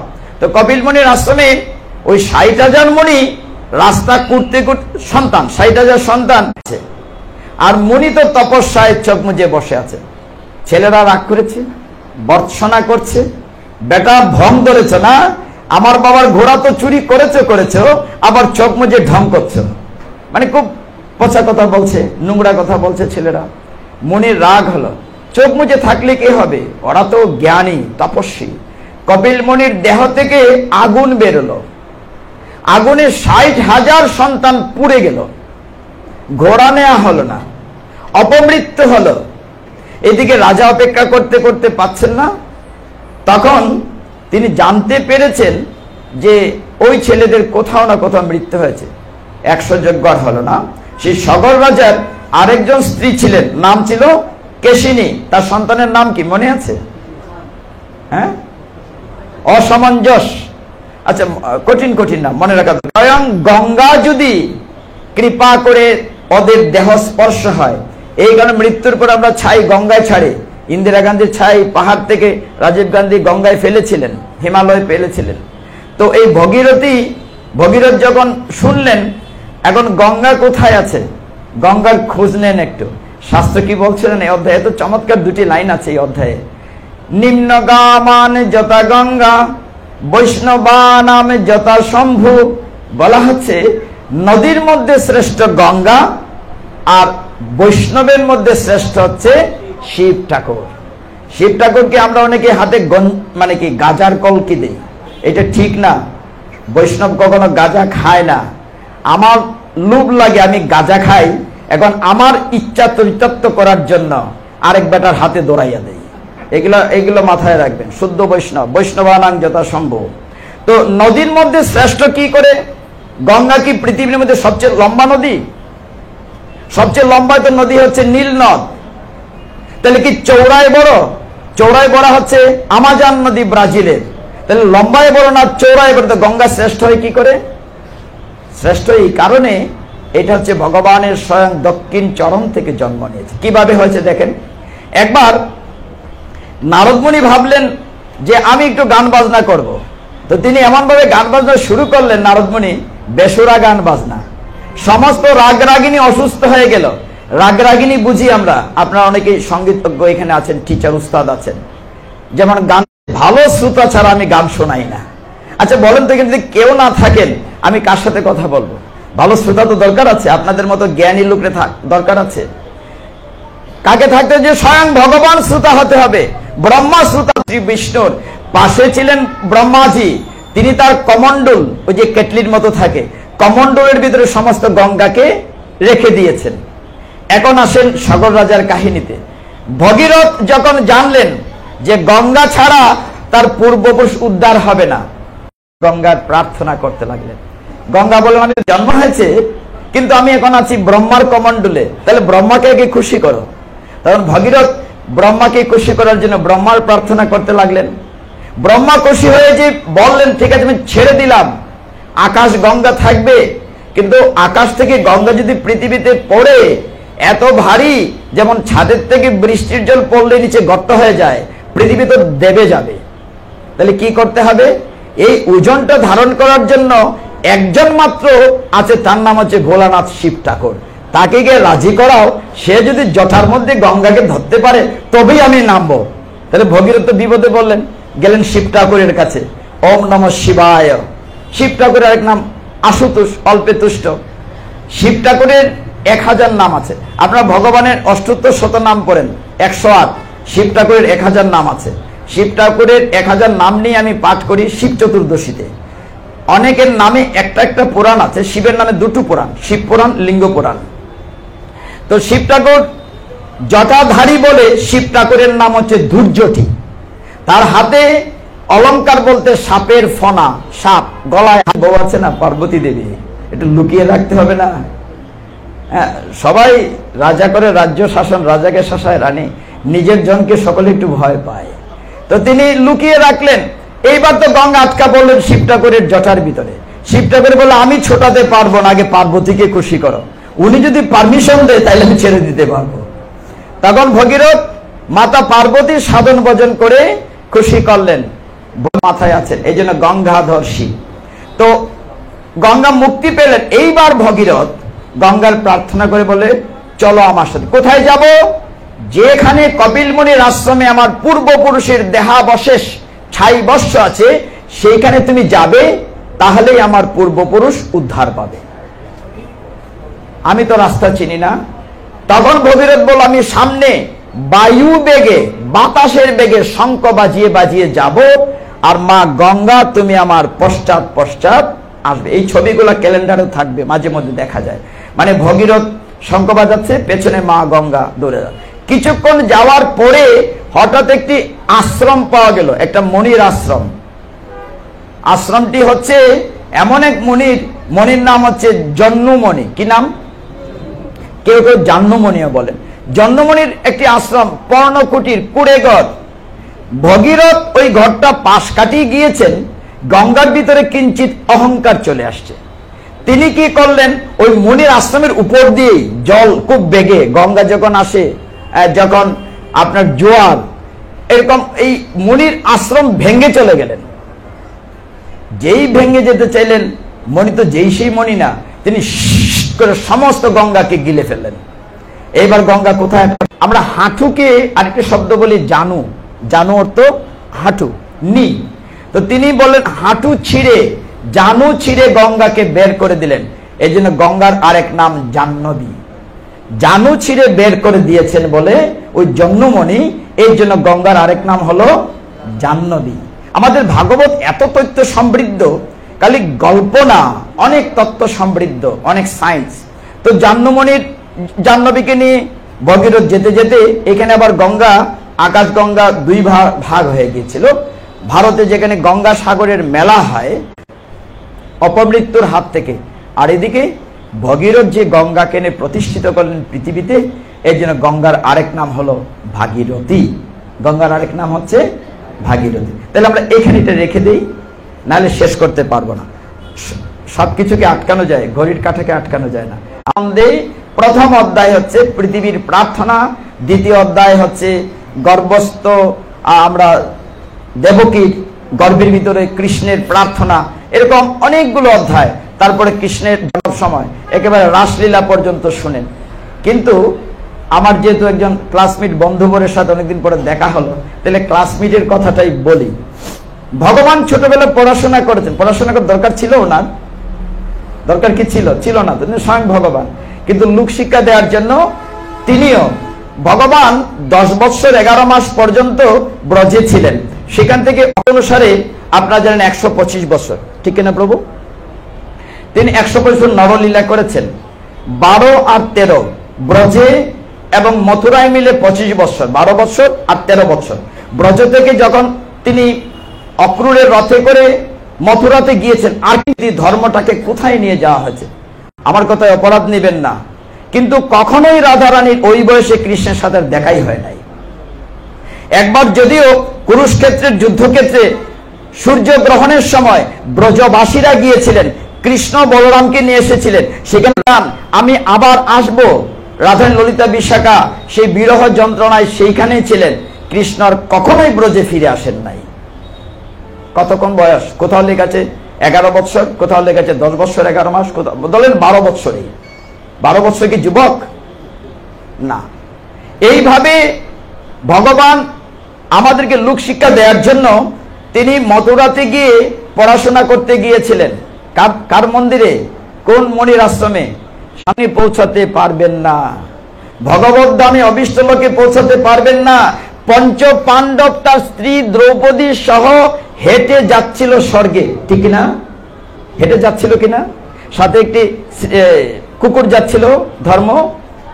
কিছুক্ষণ যেতে যেতে দ্রৌপদী পড়ে গেছে। এটা আমার আলোচনার বিষয় না, কিন্তু অহংকারের কথাটা বোঝাতে। ভীম চিৎকার করে বলছে, দাদা সহদেব কি যাবে না আমাদের সাথে? তোমাদের সৎ ভাই, 5 ভাই কিন্তু এক মায়ের গর্ভে না, কুন্তী এবং মাদ্রী, তো ও আসতে পারবে না, তাকে কত পছন্দ করতে। বলে তার অহংকার ছিল। কি অহংকার ছিল? দেখতে খুব সুন্দর ছিল, সে নিজেকে মনে করতো আমার মতো নায়ক বোধহয় পৃথিবীতে নাই। রূপের অহংকার ছিল। কতক্ষণ নকুল পড়ে গিয়েছে, দাদা নকুল আসবে না? বলে নকুল আসতে পারবে না। কেন? যে নকুলের অহংকার ছিল, সে জ্যোতির্বিজ্ঞান জানতো, গণা কাহিনী, আঙ্গুল কেটে দিয়েছিল গুরুদেবকে, তার চেয়ে বড় তীরন্দাজ। অহংকার ছিল অর্জুনের, যে তার মতো তীরন্দাজ নাই। কিছুক্ষণ পরে ভীম পড়ে যাচ্ছে, পা ডেবে গেছে বড়, দাদা আমি কি আসতে পারবো না তোমার সাথে স্বর্গে? বলে না, তুমি অহংকারী। কেন? তোমার অধ্যায়, 10ম স্কন্ধের কোন অধ্যায় থেকে বলছি? 80-81 অধ্যায়। পর আপনার মিলিয়ে নেন, ভাগবত একদম সোজা, এটা মিলিয়ে নেন। 80-81 অধ্যায়ে সুদামা বিপ্রের কাহিনী আছে। এক ভক্ত বিপ্র, হে ভক্তগণ, কৃষ্ণকে না দিয়ে কিচ্ছুটি গ্রহণ করে না, আর প্রতি সময় শয়নে স্বপনে শ্রীকৃষ্ণ শ্রীকৃষ্ণ বলুন না, শ্রীকৃষ্ণ বলুন সবাই, শ্রীকৃষ্ণ শ্রীকৃষ্ণ শ্রীকৃষ্ণ। শ্রীকৃষ্ণ ভোরবেলা বাঁশরি বাজাচ্ছেন। ভগবানের বাঁশরি কিন্তু একটা না, কয়টা জানেন? তিনটা। একটার নাম বংশী, একটার নাম মুরলী, একটার নাম বাঁশি। একটা 6 ইঞ্চি, একটা 9 ইঞ্চি, একটা 15 ইঞ্চি। লক্ষ্মী দেবীর প্রতিভা। তিনি করুণ সুরে বাজাচ্ছেন। লক্ষ্মী দেবীর ঘুম ভেঙে গেল। তিনি বলছেন, অগো স্বামী বর, তুমি ভোরবেলা না ঘুমিয়ে এই করুণ সুরে বাঁশরি বাজাচ্ছ কেন? কৃষ্ণ বলেন যে, দেখো তুমি দেখতে চাও, আমার একটি বন্ধু, বিপ্র স্ত্রীর নাম হচ্ছে বসুন্ধরা। কি নাম বলেছে? বসুন্ধরা। বসুন্ধরা দেখো রুক্মিণী দেখো কি করেছে। একদিন ভিক্ষা জুটেনি, 5 ঘরের বেশি যেতেন না। 5 ঘর কি মিললে মিলল, না মিললে নাই। একদিন রাত্রিবেলা রুক্মিণীকে দেখাচ্ছেন, কিচ্ছুটি নেই ঘরে, একখানা তন্ডুল মানে একখানা চাল, ওই হাত করেছে, নিজে উঠে সুই সুতা দিয়ে সেলাই করে দিচ্ছে। রুক্মিণী বলছে, এত দরিদ্র, তাকে কিছু দিয়ে দিলেই তো হয়, তুমি তো রাজা, মহারাজা, দ্বারকার রাজা। বলছে, আমি কি করে দেব, তো আসে না আমার কাছে, শুধু আমার যে এলাকায় থাকে, যে ওর কাছে গেলে পরে অন্তত তুমি তো ভালো গান টান করতে পারো, ভজন করতে পারো, ওই বাদশাকে নিয়ে যেহেতু তুমি কোনো গান রচনা করো, খুশি হয়ে তোমাকে বকশিস দেবে। তো তার কথা একদিন গেলেন দোতলার উপরে রাজা, গিয়ে দেখেন সোরা এবং সাক্ষী নিয়ে, মদ নারী নিয়ে বেষ্টিতা এই অবস্থায় আছেন। এই তোমার ওকে নিয়ে আমার বন্ধু বুঝে নাই। বলে না, কোনো ক্ষমা নাই, ঠিক আছে, দোতলা থেকে চাবুক মেরে মেরে তাকে নিচে ফেলে দাও, সেটা বাঁচুক বা মরুক। শাস্তি কিছুটা লঘু করা হলো। সুদামাকে যখন মারতে মারতে উপর থেকে নিচে ফেলে দেওয়া হচ্ছে, সুদামার মুখে একটি কথা, শ্রীকৃষ্ণ শ্রীকৃষ্ণ শ্রীকৃষ্ণ। স্ত্রী বকাঝকা করেছে, রাগের উষ্মা প্রকাশ করলে প্রতিদিন খালি শ্রীকৃষ্ণ শ্রীকৃষ্ণ বলো, তোমার এই বিপদের দিনে তো শ্রীকৃষ্ণ আসে না, আমি দেখি না। স্ত্রী বলছে, বসুন্ধরা। সুদামা বলছে, তুমি একথা বলছো কেন? আমার ভগবান আছে বলেই তো আমরা আছি। শ্রীকৃষ্ণ বলতে বলতে শুয়ে পড়েছে। রাত্রির বেলা হঠাৎ অনুভব করছে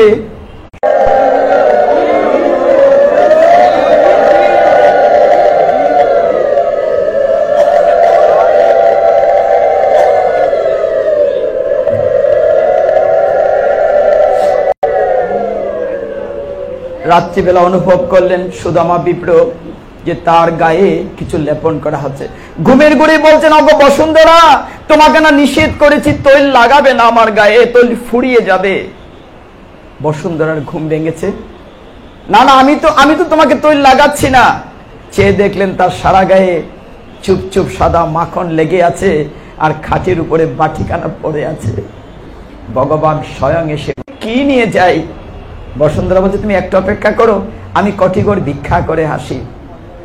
কিছু চিরা, কোথাও লেখা আছে চিপিটক, ভাগবতের শব্দটি চিরা লেখা নাই, চিপিটক লেখা আছে।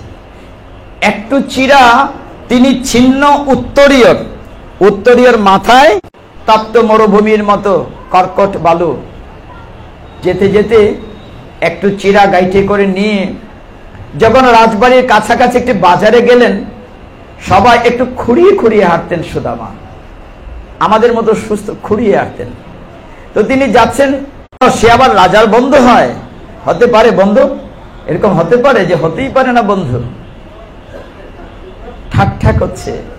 তবুও শুনে একটু কুয়া থেকে জলপান করে সুদামা হাঁটছে।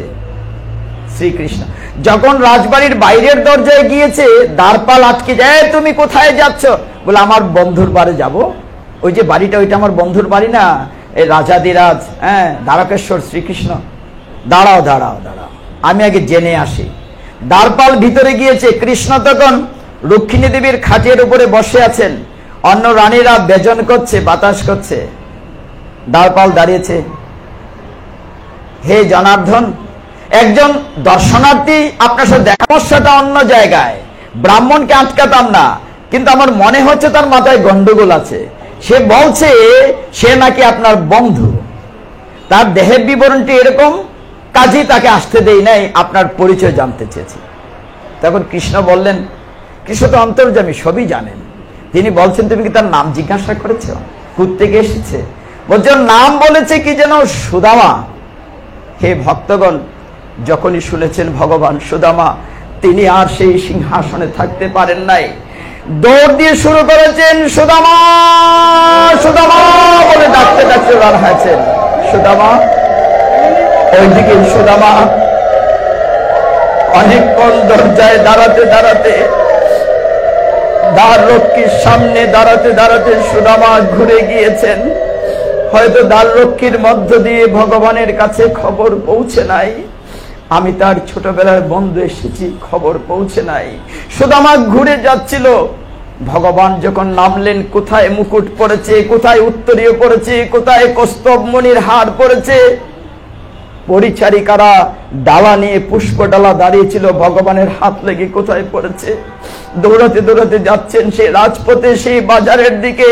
সুদামা সুদামা, তুমি এত দূর এসে আমার সাথে দেখা না করে চলে যাচ্ছ। কত বড় ভক্ত আছে, যদি অন্য ভক্তের দেহ স্পর্শে আমার মতো পাপিষ্টের দেহটি ফুর্তি হয়, যদি পুণ্য হয়, আমার যদি পাপস্কয় হয়, তবেই না আমরা পবিত্র দেহের সাথে আলিঙ্গন করি। ভগবান আলিঙ্গন করলেন তার বন্ধু সুদামাকে। সুদামা, তুমি এত দূরে এসে চলে গেলে, তোমার কি একটিবার আমার কথা মনে হলো না? ছোটবেলায় কত আনন্দ করেছি, একসাথে সন্দীপনী মনির আশ্রমে পড়েছি। ভগবানের পবিত্র দেহ, ভগবানের পবিত্র দেহ সুদামার দেহে যখন আলিঙ্গিত হলো, সুদামা প্রকম্পিত হলো। তুমি আমাকে চিনেছ বন্ধু, তোমাকে আমি কি করে না চিনি? চলো, ওটো রথে, ওটো আমার সাথে রাজবাড়িতে চলো। ভগবান টেনে তাকে রথে উঠালেন। সুদামাকে নিয়ে ভক্তগণ পরের জায়গাটি আরো খেয়াল করুন, কি শিক্ষা দিয়েছেন ভগবান। আমি কেন এই ৮০-৮১ অধ্যায়টি দশম স্কন্ধ থেকে আলোচনা করছি? ভেতরে নিয়ে গেলেন, সমস্ত রানীরা অবাক হয়ে গেল যে আমাদের স্বামীবর যিনি দ্বারকেশ্বর, তিনি এমন ছিন্ন বস্ত্র গরিব একটি লোককে এনে এত মর্যাদা দিচ্ছেন। ঘটনাটি কি? ভগবান যে আসনে বসা ছিলেন রুক্মিণী দেবীর খাটিয়ায়, সেইখানে সুদামাকে বসিয়েছেন। বলছেন, ওগো কিছু গরম জল, সুগন্ধি জল নিয়ে এসো। সুদামা দেখলেন তার পা দিয়ে রক্ত ঝরছে, কাঁটা বিঁধেছে, একটা একটা করে কাঁটা বের করছেন কৃষ্ণ। যখন দেখলেন তার বন্ধুর চরণ বেয়ে রক্ত পড়ছে, ভগবান নিজেকে স্থির রাখতে পারলেন না, নিজের নয়ন বাড়ি দিয়ে সুদামার চরণ ধুইয়ে দিলেন।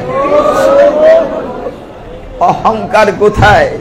ভগবান সর্বকারণ কারণম, তিনি কিনা বন্ধুর চরণ ধুইয়ে অতিথি সেবা করছেন, নিজের অশ্রু জল দিয়ে তার চরণ ধুইয়ে দিচ্ছে। অন্তকপূর্ণ চরণ দুখানি অশ্রু বাড়ি দিয়ে ধুয়ে দিলেন। ভক্তগণ বলেন তো আমরা কি দিতে পারি ভগবান? ভগবান তো জীবঙ্গ বাঁকা হয়ে দাঁড়িয়ে আছেন। আপনি আমি কি নিয়ে এসেছিলাম পৃথিবীতে, কি দেব? আপনার আমার কিছু আছে? আমি ন্যাংটা এসেছিলাম, ন্যাংটা চলে যাব। যা পেয়েছি ধন দৌলত শাড়ি গহনা ভগবান এইখানে দিয়েছেন। ভগবানেরটা ভগবানকে দিয়ে অহংকার করে বলি আমি দিয়েছি। করছে তুমি একা খেয়ে ফেলেছিলে, ছোটবেলার স্মৃতি রোমন্থন করছেন, অনেক গল্প করছেন, দুই বন্ধু মিলে সারা রাত চলে গিয়েছে। পরের দিন বলছেন কৃষ্ণ সুদামা এত দূরের পথ আসলে না, ভগবান তো আপনার দিকে চেয়ে থাকেন, ভক্তর দিকে। ভক্ত দুটো ফল, একটা কলা, দুটো কলা, একটু বাতাস, এটা নকল, বা কিংবা এক বেলার ভগবানের ভোগ প্রসাদের খরচ আমরা কি দেই ভগবানকে? আরে ভগবানটাই তো ভগবানকে দিচ্ছি। তাই বলেন তো, গত করোনায় ভগবানের একটু কৃপা থেকে বঞ্চিত হয়েছে অনেকেই। কোটি কোটি টাকা ব্যাংকে পড়ে আছে, হাসপাতালে অক্সিজেনের সিলিন্ডার নাই, টাকা আছে অক্সিজেন নাই, অক্সিজেন অভাবে মারা গিয়েছে। গিয়েছে কিনা? ভগবান কি দেন নাই বলেন? এই যে লাইট জ্বালাচ্ছেন আপনারা, এটার জন্য বিল দিতে হয়, একটাকে বন্ধ হয়ে গিয়েছিল। ভগবান কি 1 টাকা বিল দেন? এই অক্সিজেন না দিলে আপনি 1 মিনিট বাঁচবেন? যদি আমাদের নাকের ওইখানে একটা মিঠাল লাগানো থাকতো, তাহলে বুঝতে পারতাম সারা জীবনের ভগবানের দুনিয়া থেকে কত কোটি টাকার অক্সিজেন আমরা খেয়েছি। একটা সিলিন্ডারের অভাবে রোগী মারা গেল, আর আমরা কত কোটি টাকার অক্সিজেনের ভগবানের বড় যারা আয়োজন করেছেন, 3টা দিনে একটু সময় দেই না, মরে যাবেন, সময় কি পাবেন? তখন যখন যমদূত জিজ্ঞাসা করবে, যমদূতকে বলল বাবা থাকো, তুমি খাও, আর কয়টা দিন পরে যাবেন। আমি বুঝতে পারছি না আপনারা এই ডিস্টার্বটা কেন করছেন। বাইরে বলছেন একটা থালা রেখে দেন, থালাটা নিয়ে যান।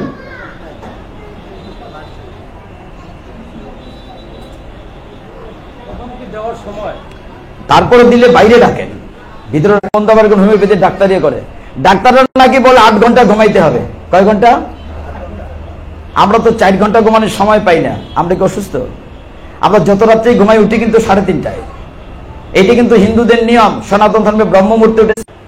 আপনি 30 বছর ঘুমের পিছনে কাটিয়ে দিলেন। এখন নিজেকে প্রশ্ন করুন, কেন পৃথিবীতে আসছি?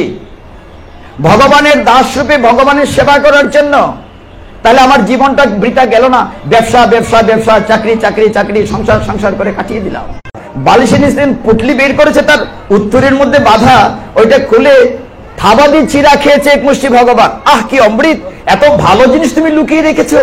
আমার বন্ধু পত্নী পাঠিয়েছে আমার জন্য 1 মুষ্টি, সমস্ত ত্রিভুবন দান হয়ে গিয়েছে। আরেক মুষ্টি ওরা জাহ্নবী জাম্বুবতী, ওরা ওই যে রানীরা, ওরা ভাগ করে খাচ্ছে।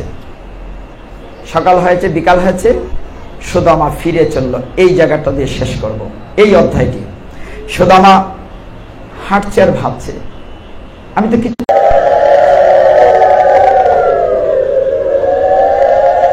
ওইদিকে ভগবান সুদামাকে বসিয়ে রেখে বিশ্বকর্মাকে পাঠিয়েছিলেন, যাও সুদামার পর্ণকুটির রাজপ্রাসাদ বানিয়ে দাও। বিশ্বকর্মা গিয়ে কিছুক্ষণ পরে লক্ষ্মী দেবী গিয়েছিলেন ধন দৌলত দেওয়ার জন্য। সেই আসনটি তার ঘরে এখনো আছে। সে বলছেন, লক্ষ্মী দেবী যে দাঁড়িয়েছেন, তখনও বলছেন আমি একা ধন দৌলত চাই না, সবাইকে দিতে হবে। আর এদিকে সুদামা যাচ্ছে, শ্রী কৃষ্ণ শ্রী কৃষ্ণ শ্রী বলতে বলতে বাড়িতে গিয়ে বাড়ি চিনছে না, ভাঙ্গা গর্ত নাই, রাজপ্রাসাদ হয়েছে, সামনে সরোবর, হংসমৈথুন খেলা করছে, পাখি কুজন করছে, ভ্রমর গুঞ্জন করছে, ঘর থেকে বেরিয়েছে বসুন্ধরা। আহারে, ভাগবত বলছে সাক্ষাৎ লক্ষ্মী দেবী, মানে এত সুন্দরী তার স্ত্রী। ছেঁড়া কাপড় পরতো, আজকে দামি কাপড় পরেছে, রাজরানীর মতো। ছেলে মেয়েরাও সুন্দর সুন্দর জামা কাপড় পরেছে। ঘরের ভিতরে শ্বেত হাতির দাঁতের ফার্নিচার, ঝালর লাগানো। শুধু আমার চিনতে পারছে না, কোথায় আসলাম, আমি ভুল জায়গায় আসলাম না তো? স্ত্রী বলছে না, তুমি ঠিক জায়গায় এসছো। ওই যে তুমি পাঠিয়েছো না, তোমার বন্ধু অমুককে পাঠিয়েছে, এই করে দিয়েছে। সে তো অবাক হয়ে যাচ্ছে, আমি তো কিছুটি চাইনি গো ভগবানের কাছে, অনাদিরাদি গোবিন্দ, তিনি করুণা সিন্ধু, করুণার সাগর, তার কাছে চাইতে হয় না মা, তিনি এমনিতেই দিয়ে দেন, ভক্তের মন পরীক্ষা করে এমনিতেই দিয়ে দেন। বসুন্ধরা ভিতরে ডাকে নিয়ে গেলেন, সুদামা ভিতরে গেলেন, না আমার রাজপ্রাসাদ দরকার নেই, আমার ভগবানের মন্দিরটা ঠিক আছে কিনা। যেখানে প্রতিদিন তিনি ভোগ নিবেদন করতেন, চন্দন চর্চিত পুষ্প তুলসী দিতেন, দিয়ে দেখেন ঠিকই ভগবান আছেন, ওই জায়গাটি ভগবান পরিবর্তন করেন নাই। শ্রীকৃষ্ণ শ্রীকৃষ্ণ শ্রীকৃষ্ণ। আর আমরা কিসের অহংকার নিয়ে থাকি, কিসের অহংকার নিয়ে থাকি। এখন শ্বাস গেলে আমার এই কথাই যদি জীবনের শেষ কথা হয়, আমি যখন মারা যাব, আমার স্ত্রী পুত্র একটু কান্না করবে, পরের দিন আমি ফটো হয়ে যাব, কিচ্ছু আটকাবে না, কারোর জন্য কিছু আটকাবে না। একটু ভগবানকে ভালোবাসি, একটু ভগবানকে ভালোবাসি, একটু সময় দেই, আমরা শেষ করব। আমার হাতে মাত্র 10 মিনিট আছে, আপনার দেয়া 10টা পর্যন্ত। আমি ভেবেছিলাম 9:30টায় শেষ করব, আমার অপরাধ নেবেন না। আমি একটু জায়গা বলতে চাই। আমরা 10ম স্কন্ধে গিয়েছি, একাদশ দ্বাদশ স্কন্ধে অনেক কাহিনী আছে, সেগুলা বলবো না। কলিযুগে ভাগবত 12টা স্কন্ধ টাচ করেছে, আমার মনে হয় না কেউ এইভাবে টাচ করতে পারবে 12টা স্কন্ধটা। একদম শেষের স্কন্ধে কলিযুগের লক্ষণ আছে। ভগবান যখন চলে যাচ্ছিলেন, দিকে যাও, গিয়ে পাহাড়ে জঙ্গলে গিয়ে যা দেখবে এসে আমাকে বলবে, তাহলে কলিযুগ শাসন করতে। এটি কলিযুগের যে বর্ণনা দেয়া আছে, বলা হচ্ছে একবার গিয়েছেন, আজকে থেকে হাজার হাজার বৎসর আগের কথা, এখনকার জন্য মিলিয়ে নেন কলিযুগে কোথায় আছে। একবার গিয়ে দেখলেন যে একটি জমিতে বেড়া দেয়া হয়েছে, কিন্তু বেড়া ধান খাচ্ছে। আরেকবার গিয়ে দেখ 5টা কুয়া, চারদিকে 4টা কুয়া জল পূর্ণ আছে, মধ্যেরটাতে নাই।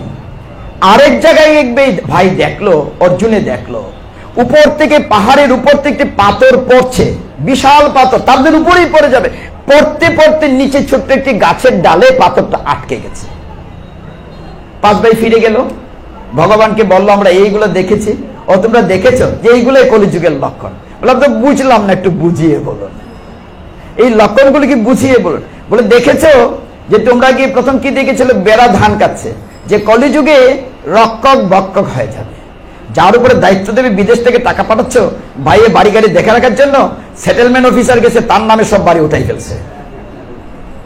যাকে রক্ষকের দায়িত্ব দিয়েছে, আমি সবটা বলছি না, যে কলিযুগে এটা একটা বড় লক্ষণ। তারপরে কি হয়েছিল, যে মা বা গার্ডিয়ান বাচ্চাকে আদর করতে করতে খাল বাকল ছিল তো আদর করছে, কলিযুগে দিয়ে দিচ্ছেন একটা সন্তানকে একটি খালি ঘর আর একটা মোবাইল মোটরসাইকেল দিলে নষ্ট হইতে বেশি দিন লাগবে না। আমার কথা রাগ করেন না, একটা খালি ঘর, একটা মোবাইল, একটা motorcycle, enough, he or she will be destroyed her life, his life.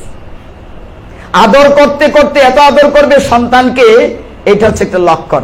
আরেকটি লক্ষণ কি ছিল, যে কোয়া, যে চারদিকে 4টি কোয়া, এইটা হচ্ছে আমাদের ধন দৌলত স্বাদ আহ্লাদ কামনা বাসনা, এইগুলোতে আমরা অনেক ব্যয় করি। মধ্যেটা হচ্ছে ভগবানের চরণের কোয়া, সেইটাতে আমরা খরচ করি না।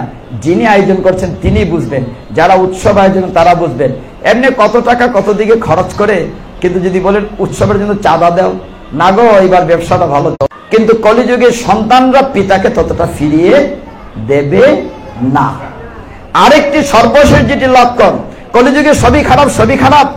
ভাইয়েরা চিন্তা করছে, কৃষ্ণকে বলছে তাহলে সবই খারাপ, বলে না আরেকটা বাকি আছে তো। অর্জুনে কি দেখেছিল, যে পাহাড় থেকে বড় একটি, ওইটার কারণে সমস্ত অধপতন থেকেও রক্ষা পাবে। আমরা দ্বাদশ স্কন্ধ শেষ করেছি, আমার হাতে 4-5 মিনিট আছে, যদি বিরক্ত না হন একটু ত্রেতাযুগ থেকে না, আমাকে আবার ফিরে যেতে হবে না, গাড়ি তো আমি নিয়ে এসছি। গাড়ির প্রশ্ন না, প্রশ্নটা হচ্ছে যে আমাদের আবার ঘুরে উঠতে হয়, তো আমরা একটা শিডিউল মেনটেন করি প্রচন্ড রকম। আমি একটু ত্রেতা যুগে যাই। ত্রেতা যুগ, দাপর যুগ সবটাই ভাগবতে আছে, জানেন কিনা আপনারা? ভাগবতের প্রথম স্কন্ধে অশ্বত্থামার কাহিনী আছে। ওই যে দ্রৌপদীর 5 সন্তানকে মেরেছিল, অশ্বত্থামায় পরিষ্কৃত মার, এগুলো কিন্তু মহাভারতের কাহিনী বলে ভাগবতে আছে, কিন্তু পড়েন কিনা আপনারা? আপনারা শুধু 10ম স্কন্ধ পড়েন, জানবেন কি করে। এই ভাগবত মানে রামচরিত্র আছে, সেটা পড়েন কিনা, একটা অধ্যায় দেখবেন রামচরিত্র আছে। তো ভগবান রামচন্দ্র আর সব তো এক, বিভিন্ন রূপে বিভিন্ন যুগে বিভিন্ন কল্পে বিভিন্ন নাম। যেমন শিব ঠাকুরের স্ত্রীর নাম ছিল সতী, দক্ষযজ্ঞ যখন হয় সতী আগুনে আত্মহত্যা করেছিলেন, শিব ঠাকুর তার স্ত্রীর লাশ কাঁধে নিয়ে ত্রিভুবন পাগলের মতো ঘুরছিল, ভগবান নারায়ণ টুকরা টুকরা করে 51টা টুকরা করে ফেলেছিলেন সতীর দেহ, 51 জায়গায় পড়েছিল 51 পিঠ, সীতাকুণ্ডের দক্ষিণ হস্ত পড়েছিল, এটা একটা পিঠ সতীর দেহ। এই শিব ঠাকুরের আবার স্ত্রী হয়েছেন দুর্গা দেবী পার্বতী। তাহলে কি করে দুজন হয়? এক একটা কল্পে এক একটা কাহিনী। যেমন রাধারানীর 3 বার জন্ম কাহিনী আমরা আলোচনা করি, সেদিন জৈন্তাপুর 3 বার আলোচনা করে 3টা জায়গা। আমরা কোথায় যাব? একটু ত্রেতা যুগে যাব, খুব মন দিয়ে খেয়াল করেন, এটা বলে শেষ করব। ভগবান রামচন্দ্র বনবাসে যাবেন পিতৃসত্য পালন করার জন্য। কত বছর? 14 বছর। তিনি রওনা হয়েছেন, সাথে তার ভাই লক্ষ্মণ, সাথে সীতা দেবী। যেতে যেতে প্রথম নদীর তীরে, নদী পার হয়ে তিনি বনে যাবেন। নদীর তীরে গুহক চণ্ডাল ছিল। আপনারা যারা রামায়ণ দেখেছেন, গুহক চণ্ডাল মানে একটা জঙ্গলি রাজা মনে করেন, গুহক এরকম পাহাড়ি এলাকা।